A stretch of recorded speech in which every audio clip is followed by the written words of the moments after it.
শুধু তোমার জন্য। আমার নিজের শরীরটাকে যদি কেটে কেটে রক্তাক্ত করে দেই, আমি এতটুকুও ব্যথা পাবো না। কিন্তু যদি কোনো কারণে আমায় ভুল বুঝো, তাহলে এই ব্যথা আমি সইতে পারবো না। যার জন্য এই পৃথিবীটা সুন্দর দেখি, সেই পৃথিবীতে বেঁচে থাকার আর কোনো স্বাদ থাকবে না আমার। আমি বাঁচতে চাই, তোমাকে সাথে নিয়ে বাঁচতে চাই। তোমাকে ছাড়া আমি আমাকে ভাবলে তার একটিমাত্র পথ খোলা, সে শুধুই আমার মরণ। প্লিজ আমায় মরতে দিও না। I love you. যদি কখনো পাথর হয়ে যাই, আমায় একটু ছুঁয়ে দিও, জীবন ফিরে পাবো। যদি এই দেহে আর প্রাণ না থাকে, তাহলে আর কাছে আসিও না, দূর থেকেই দেখো। আমার আত্মা তোমায় খুঁজবে, যখন পাবে না হয়তো নীরব হয়ে শুধু কাঁদবে। কিন্তু যদি কাছে থাকো, তাহলে পাগলের মতো ছুটোছুটি করবে আমার আত্মা। অনেক মানুষের ভিড়েও তোমার সামনে এসে চিৎকার করে কাঁদবে। আত্মার আত্মচিৎকার কেউ শুনবে না। সমস্ত স্মৃতিগুলো মনে পড়বে। দুজন একসাথে বাঁচতে চেয়েছিলাম, কিন্তু এই সময় এই সংসার আমায় বাঁচতে দিল না গো। তোমায় দেখলে বেঁচে থাকার অনন্ত স্বাদ মরে গিয়েও হয়তো জেগে উঠবে। কিন্তু মানুষ মরে গেলে শত মিনতি করেও আর জীবন ফিরে পায় না। আমিও পাবো না, কিন্তু বাঁচতে ইচ্ছে করবে। তারপর কি হবে আমি আর জানি না। I love you. I can not live with you.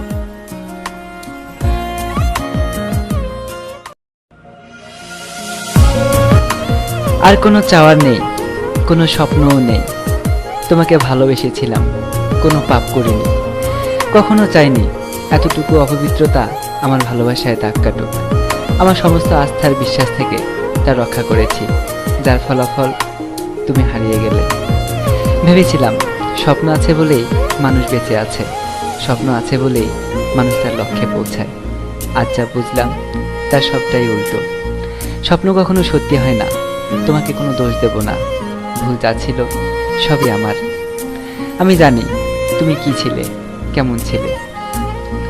তবে আমিও কোনো ভুল করিনি, কারণ আমি জানতাম তুমি যে সুখের ঠিকানা খুঁজেছিলে সেখানে কোনো সুখ ছিল না, ছিল বুক ভরা কষ্ট। আর কষ্ট মানেই হচ্ছে একটি তাজা নরক। আমি জেনে শুনে তোমাকে সেই নরকে নিয়ে আসতে পারি না। এই যন্ত্রণা সবাই সইতে পারে না, তুমিও পারতে না।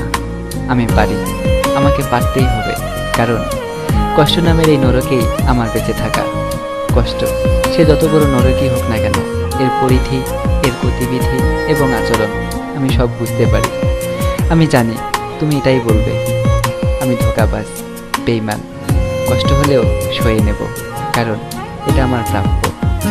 আবেগে গা ভাসিয়ে দেওয়া যায়, কিন্তু খুব বেশি ধরে রাখা যায় না। যখন মুখ থুবড়ে পড়ে যায়, তখন নিজে থেকেই এর কষ্টটুকু অনুভব করা যায়।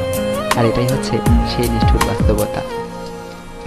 তোমাকে বোঝাতে পারবো না এতটুকু অনুতাপে আজ আমি কতটা পুড়ছি, কতটা যন্ত্রণায় বুকের ভিতর ঝড় বইছে আমার। যে মনের আকাশে আর কোনো চাঁদ নেই, চাঁদের আলোও নেই। কতটা দুর্বিষহ সে জীবনের যন্ত্রণা কেউ বোঝে না, কাউকে বোঝানোও যায় না। যা একটি মানুষের পক্ষে সয়ে যাওয়া নিতান্তই কষ্টের। মাঝে মাঝে মনে হয় আমি হয়তো মানুষই নই, একটি যন্ত্রের পুতুল মাত্র, যাকে মানুষ রোবট বলে। আমি এরকমই একটি রোবট, যে আমাকে চালায়, আমি তার হুকুমের গোলাম মাত্র। আমি কষ্ট পেলেও তার কিছু যায় আসে না, কারণ সে জানে রোবটের নিচে বলে কোনো কিছুই নেই। কিন্তু এটাই সত্যি, আমিও রক্ত মাংসে করা একটি মানুষ। আমার একটি মন আছে, কষ্ট পেলে কাটার জন্য দুটি চোখও আছে। তবুও কেউ বুঝলো না, আর কাউকে বলবো না, কোনো দিন না।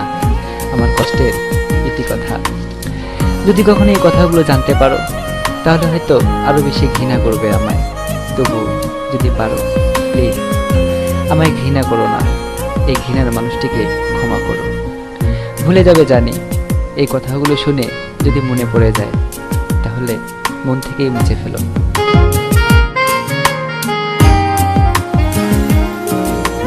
জীবনের সবটুকু চাওয়া পাওয়ার বিসর্জন দিলাম আজ। আমার জীবনের সবটুকু সুখের বিনিময়ে আমার আপনজনদের আত্মঅহংকারের তৃপ্তি হয়েছে। আমি কি হারিয়েছি, কি হারালাম, নাই বা জানলো তারা। জানার প্রয়োজনই বা কি আছে। একজন মানুষ তার জীবন চাহিদার প্রয়োজনে শুধু একজন মানুষকেই ভালোবাসতে পারে। আমার জীবনেও এর ব্যতিক্রম নয়। তাকে কখনো ভুলে যেতে পারবো না। আমি জানি তার কাছে কতটা ক্ষমার অযোগ্য আমি।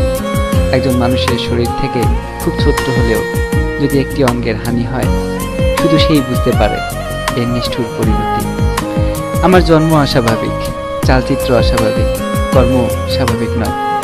আমার সব অস্বাভাবিকতার কারণে অনেক কষ্ট পেয়েছে আমার আপনজনেরা। তার তুলনায় আমার ভালোবাসা কিংবা আমার সেই ভালোবাসার মানুষটি হয়তো খুবই ঠুনকো। ওদের বোঝাতে পারলাম না এই ঠুনকো ভালোবাসাটুকু হারিয়ে আমার সমস্ত শরীরটাকে কতটা বিকলাঙ্গ করেছি আমি। আমি কারো জীবনেই সুখের হতে পারলাম না। জন্মেছি কষ্ট দিয়ে, মৃত্যুটা এর কতটুকু ব্যতিক্রম হবে আমি জানি না।